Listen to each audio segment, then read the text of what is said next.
بسم اللہ الرحمن الرحیم الصلاۃ والسلام علیک یا سیدی یا رسول اللہ وعلی آلک واصحابک یا سیدی یا حبیب اللہ۔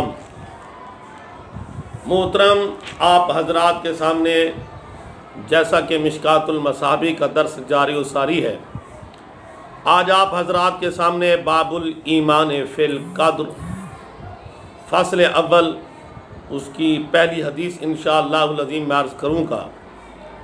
تھوڑا سا میں آپ کے سامنے یہ عرض کرتا چلوں، باب الایمان بالقدر، تقدیر پر ایمان لانے کا باب۔ عام کے بعد خاص کا ذکر ہے۔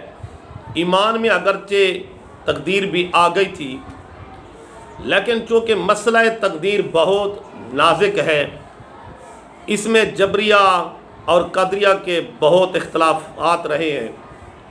یہ مسئلہ عوام کی عقل سے ورا ہے، اس لیے صاحب مشکات نے اس کے لیے علیحدہ باب باندھا۔ صاحب مشکات نے اس کے لیے علیحدہ باب باندھا کہ تقدیر کے لغوی معنی اندازہ لگانا ہے۔ تقدیر کا جو لغوی معنی ہے اس کا ہے یہ اندازہ لگانا۔ رب تعالیٰ نے ارشاد فرمایا، کل شیء خلقناہ بقدر، کبھی بمعنی قضا اور فیصلہ بھی آتی ہے۔ اصطلاح میں اس اندازے اور فیصلے کا نام تقدیر ہے، جو رب کی طرف سے اپنی مخلوق کے متعلق تحریر میں آ چکا۔ تقدیر کی جو ہے نا 3 قسمیں ہیں۔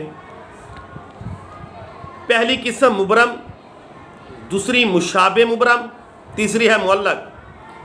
پہلی قسم میں تبدیلی ناممکن ہے۔ دوسری جو مشابہ مبرم ہے، خاص محبوبوں کی دعا سے یہ تقدیر بدل جاتی ہے۔ تیسری ہے عام دعا اور نیک اعمال سے بھی بدلتی رہتی ہے، جیسا کہ اللہ رب العزت نے ارشاد فرمایا، یمحو اللہ ما یشاء ویثبت عندہ ام الکتاب۔ ابراہیم علیہ السلام کو لوط علیہ السلام کے لیے دعا کرنے سے روک دیا، کیونکہ ان پر دنیاوی عذاب کا فیصلہ مبرم ہو چکا تھا۔ یہ تھا مبرم کی تعریف، اس کا حکم، جو اللہ رب العزت نے جس پر اٹل فیصلہ فرما دیا، اس کو تبدیل نہیں کرنا، وہ ہے مبرم۔ حضرت ابراہیم علیہ السلام دعا کر رہے تھے حضرت لوط علیہ السلام کی امت کے لیے کہ ان پر دنیاوی عذاب نہ آئے، اللہ نے روک دیا کہ میں نے یہ لکھ دیا، یہ فیصلہ کر دیا ہے، یہ مبرم ہے۔ دوسری ہے مشابہ مبرم۔ حضرت آدم علیہ السلام کی دعا سے داؤد علیہ السلام کی عمر بجائے 60 سے 100 سال ہوگی، یعنی 40 سال اور بھی بڑھ گئی۔ حضرت آدم علیہ السلام نے یہ دعا مانگی، اس سے حضرت آدم علیہ السلام نے بھی اپنی عمر پوری کی، اور حضرت لوط علیہ السلام کی 60 سال تھی، انہوں نے بھی اپنی عمر 100 سال مکمل کی۔ وہ 60 سے 100 سال ہو گئی، یہ تھی قضا مشابہ مبرم۔ آگے جو ہے نا معلق، خیال رہے کہ تقدیر کی وجہ سے انسان پتھر کی طرح مجبور نہ ہو گیا ہو، ورنہ قاتل پھانسی نہ پاتا اور چور کے ہاتھ نہ کٹتے، کیونکہ رب تعالیٰ کے علم میں ہے، یہ آ چکا کہ فلاں اپنے اختیار سے یہ حرکت کرے گا۔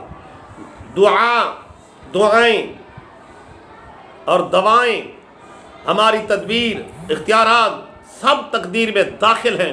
انشاءاللہ اس کی بھی آگے جو ہے نا وہ تحریر آئے گی، میں پیش کرتا چلوں گا تھوڑی جیسا بھی ہوگا۔ اب میں حدیث نمبر جو ہے نا 73 میں آپ حضرات کے سامنے پہلے اس کا ترجمہ پیش کرتا ہوں، عبارت اور ترجمہ پیش کرتا ہوں، پھر اس کی جو تحریر ہے اس پر جو شرح کی ہے بزرگوں نے وہ میں عرض کرتا ہوں۔ حضرت عبداللہ بن عمر رضی اللہ تعالیٰ عنہ فرماتے ہیں، قال رسول اللہ صلی اللہ علیہ وسلم کاتب اللہ مقادیر مقادیر الخلائق قبل ان يخلق السماوات والارض ب50 الف سنة قال وكان عرشه على الماء رواہ مسلم۔ حضرت عبداللہ بن عمر رضی اللہ تعالیٰ عنہ سے فرماتے ہیں، فرمایا رسول کریم صلی اللہ علیہ وآلہ وسلم نے، اللہ نے مخلوق کی تقدیر آسمان و زمین کی پیدائش سے ب50 الف سنۃ 50,000 سال پہلے لکھی۔ قال وکان عرشہ علی الماء، کہ رسول کریم صلی اللہ علیہ وسلم نے ارشاد فرمایا کہ اس کا عرش پانی پر تھا۔ اس کو مسلم نے روایت فرمایا۔ میں اب تھوڑا سا اس کی شرح بھی عرض کرتا چلوں کہ یعنی قلم نے لوح محفوظ پر بحکم الہی واقعات عالم میں ازل سے ابد تک ذرا ذرا قطرہ قطرہ لکھ دیا۔ خیال ہے کہ یہ تحریر اس لیے نہ تھی کہ رب کو بھول جانے کا خطرہ تھا، بلکہ اس کا منشا فرشتوں بعض محبوب انسانوں کو اس پر مطلع کرتا تھا۔ اس لیے اسی سے معلوم ہوا کہ اللہ تعالیٰ کے بعض بندے سارے واقعات عالم پر خبر رکھتے ہیں، واقعات اور عالم پر خبر رکھتے ہیں، ورنہ تحریر بیکار جاتی۔ لوح محفوظ کو قرآن کریم نے کتاب مبین میں فرمایا، یعنی ظاہر کرنے والی کتاب اگر لوح محفوظ سب کی نگاہوں سے چھپی ہوتی تو مبین نہ ہوتی۔ اس سے معلوم ہوتا ہے کہ پانی، آسمان، زمین وغیرہ سے پہلے پیدا ہوا۔ عرش کے پانی پر ہونے کا یہی مطلب ہے کہ ان دونوں کے بیچ میں کوئی آڑ نہ تھی، نہ یہ کہ پانی پر رکھا ہوا تھا، ورنہ عرش تمام اجسام سے بہت بڑا ہے۔ اس لیے کہ اللہ رب العزت کے پیارے حبیب نے ارشاد فرمایا، جب آسمان اور زمین کی پیدائش سے 50,000 سال پہلے اس کا عرش پانی پر تھا، یعنی آسمان نہیں تھا، زمین نہیں تھی، پانی تھا، تو اللہ کا عرش اس وقت جو ہے نا پانی پر تھا۔ یہ آج تھوڑا سا تقدیر پر گفتگو تھی، تقدیر کے اقسام میں نے عرض کیا۔ انشاءاللہ العظیم اس میرے پیغام کو اپنے دوست احباب تک پہنچانا ہے۔ زندگی باقی رہی تو انشاءاللہ العظیم ملاقاتیں باقی رہیں گی۔ وعلیکم السلام ورحمۃ اللہ وبرکاتہ۔